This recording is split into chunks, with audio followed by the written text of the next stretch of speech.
Hello बच्चों, आइए इस प्रश्न को पढ़ते हैं। यदि पृथ्वी अपनी अक्ष के परितः अचानक घूमना बंद कर दे तो जो जी का मान होगा ध्रुवों पर छोड़कर, पहला ऑप्शन है बढ़ जाएगा, दूसरा ऑप्शन है घट जाएगा, तीसरा ऑप्शन है अपरिवर्तित रहेगा, चौथा ऑप्शन है शून्य हो जाएगा। आइए इस प्रश्न की मुख्य अवधारणा की चर्चा करें। मुख्य अवधारणा, यहाँ पे मान लीजिए कि ये हमारी गोली धरती है कुछ इस तरीके से। ये पूरी तरह से ठोस गोला है। इसके द्रव्यमान को मान लेते हैं एम ई है, त्रिज्या आर ई मान लेते हैं। तो क्या कर रहा है, पृथ्वी जो है एक अक्ष के परितः चक्कर कर रहा है, मान लीजिए ओमेगा से। तो ओमेगा का मान तो हमें पता है, जो कि होगा 2 पाई भागे एक चक्कर में लगने वाला समय, जो कि होगा 24 गुणे 60 गुणे 60 मात्रक हो जाएगा प्रति सेकंड। तो इसके घूमने की वजह से मान लीजिए यहाँ पे एक हम कण रख देते हैं एम द्रव्यमान का। इसके ऊपर एक तो पृथ्वी का गुरुत्वीय त्वरण काम कर रहा है केंद्र की तरफ कुछ इस तरीके से, मान लेते हैं जी। जी का मान लगभग लगभग दिया जाता है 9.8 मीटर प्रति सेकंड के वर्ग के बराबर। और इसका अगर सही सही मान लिखें अगर हम, तो वो हो जाएगा, यहाँ पे लिखते हैं जी बराबर जी एम ई भागे आर ई के वर्ग के बराबर। और दूसरा इसके ऊपर त्वरण काम कर रहा है, इसके वृत्तीय गति के कारण बाहर की तरफ लगने वाला त्वरण, जो कि इधर होगा, जिसका मान होगा v का वर्ग भागे r के, जिसको लिखा जा सकता है ओमेगा का वर्ग गुणे r के बराबर। अब अगर आपसे पूछा जाए यहाँ पे कि प्रभावी गुरुत्वीय त्वरण कितना होगा, प्रभावी गुरुत्वीय त्वरण मतलब जो कुल त्वरण होगा केंद्र की तरफ वो कितना होगा, उसको जी डैश से दर्शाते हैं। अगर आप यहाँ पे ध्यान से देखें तो जो ये ओमेगा का वर्ग गुणे r त्वरण है, इसका कुछ ना कुछ हिस्सा इधर की दिशा में भी आएगा, अर्थात जो प्रभावी गुरुत्वीय त्वरण होगा वो जी से कम हो जाएगा। उस चीज को हम यहाँ पे समझते हैं। यहाँ पर हम एक चीज समझते हैं कि पृथ्वी के घूमने की वजह से पृथ्वी पर गुरुत्वीय त्वरण किस तरीके से परिवर्तित होता है। मान लीजिए कि हमारी धरती है, जिसको हम लगभग लगभग गोली मान लेते हैं।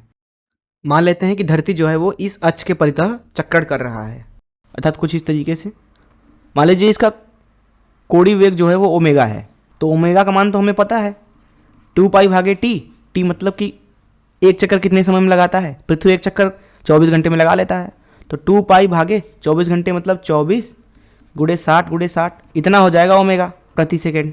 अब मान लीजिए कि जो ये पृथ्वी का अक्ष है और ये केंद्र है, तो पृथ्वी के अक्ष से मान लीजिए कि थीटा कोण पे हम बात करते हैं, यहाँ थीटा कोण पे। तो थीटा कोण पे अगर आप मान लीजिए खड़े हैं, यहाँ पे मान लीजिए आप यहाँ पे खड़े हैं और यहाँ पे मान लीजिए एक वस्तु रखी हुई है जिसके त्वरण के बारे में हम बात करते हैं, तो क्या होगा, ये ओमेगा से घूम रहा है, तो जो यहाँ पे वस्तु रखा हुआ है वो भी ओमेगा से घूम रहा है पृथ्वी के चारों तरफ कुछ इस तरीके से, ओमेगा से वो घूम रहा है। तो यहाँ पे जो ये m वस्तु है, जब आप उसको देखोगे तो आपको लगेगा इसके पास दो त्वरण है।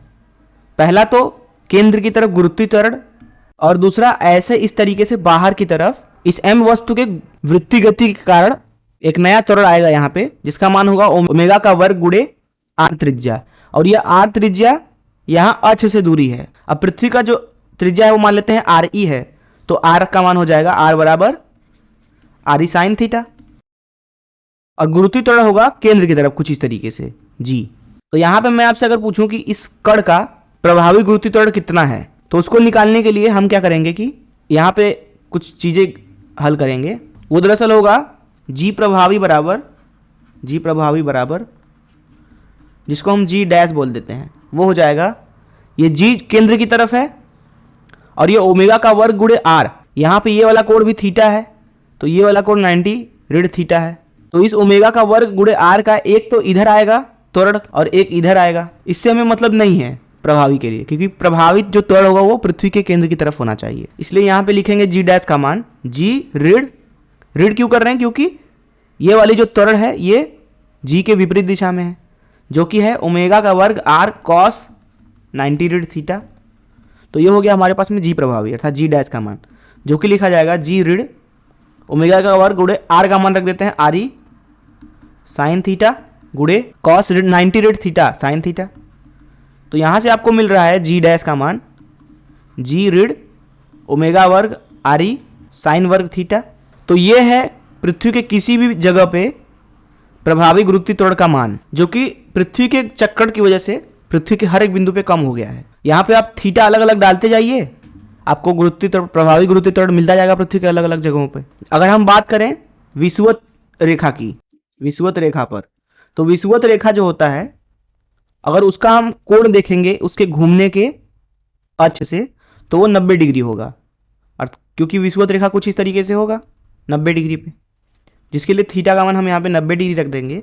इसलिए विषुवत रेखा पे जो प्रभावी गुरुत्वीय त्वरण होगा उसका मान लिखा जाएगा जी डैश बराबर जी ऋण ओमेगा का वर्ग आर ई के बराबर। इसी तरीके से अगर हम बात करें यहाँ ध्रुवों पे, तो ध्रुवों की बात करें अगर यहाँ पे लिख देते हैं ध्रुवों पर, तो ध्रुवों पर थीटा का जो मान होगा वो 0 के बराबर होगा, क्योंकि वो अच्छे से ही गुजर रहे हैं। इस अवस्था में जो प्रभावी गुरुत्वीय त्वरण होगा वो जी के ही बराबर हो जाएगा, क्योंकि जब यहाँ पे आप थीटा का मान 0 रखेंगे तो ये पूरा पद गायब हो जाएगा। और जी का मान लिया जाता है लगभग 9.8 मीटर प्रति सेकेंड के वर्ग के बराबर। तो इस मुख्य अवधारणा का इस्तेमाल करके चलिए प्रश्न को हल करते हैं। तो यहाँ पे अभी हमने देखा कि जो जी डैश का मान होता है वो है जी ऋण ओमेगा का वर्ग आर ई गुणे साइन का वर्ग थीटा। अब अगर हम ध्रुवों की बात ना करें, ध्रुवों के लिए थीटा का मान 0 होता है, अर्थात ध्रुवों पे जो प्रभावी गुरुत्वीय त्वरण होता है वो जी के ही बराबर होता है, जिसका मान दरअसल पृथ्वी के चक्करों की वजह से नहीं बदलता है, क्योंकि इसमें ओमेगा नहीं है। अन्य सारे बिंदुओं पर जिनके लिए थीटा का मान 0 नहीं है, हम बोल सकते हैं कि जी डैश का मान लिखा जा सकता है जी ऋण ओमेगा का वर्ग आर ई गुणे साइन का वर्ग थीटा। और ये जी से तो कम ही होगा। बोला जा रहा है कि पृथ्वी अगर अचानक से घूमना बंद कर दे तो जी के मान पे क्या प्रभाव पड़ेगा। अचानक से घूमने का मतलब, अचानक से घूमना बंद करने का मतलब ये पद यहां से गायब हो जाएगा। तो पृथ्वी पर हर एक जगह पे जो गुरुत्वीय त्वरण होगा वो दरअसल इस मान से बढ़ जाएगा। अभी जो गुरुत्वीय त्वरण है पृथ्वी पे हर एक जगह पे वो तो जी डैश है, लेकिन जब पृथ्वी अचानक से घूमना बंद कर दे तो हर एक जगह पे जो गुरुत्वीय त्वरण है वो इतने से बढ़ जाएगा, क्योंकि ये वाला पद तो हर एक जगह से गायब हो जाएगा। इसलिए हम बोलेंगे कि जो गुरुत्वीय त्वरण है वो बढ़ जाएगा। अगर मान लेते हैं कि डेल्टा जी से वो बढ़ता है तो डेल्टा जी का मान हो जाएगा ओमेगा का वर्ग आर ई गुणे साइन के वर्ग थीटा के बराबर। और अगर आप ध्रुव पे बात करें तो ध्रुव पे तो वही रहेगा। यहां पर इस प्रश्न में बोला जा रहा है कि ध्रुवों को छोड़कर अन्य सभी जगहों पे जी का मान में क्या परिवर्तन होगा, तो वो बढ़ जाएगा, अर्थात पहला ऑप्शन सही है। मैं आशा करता हूं कि आपको इस प्रश्न का हल जरूर समझ में आया होगा। धन्यवाद।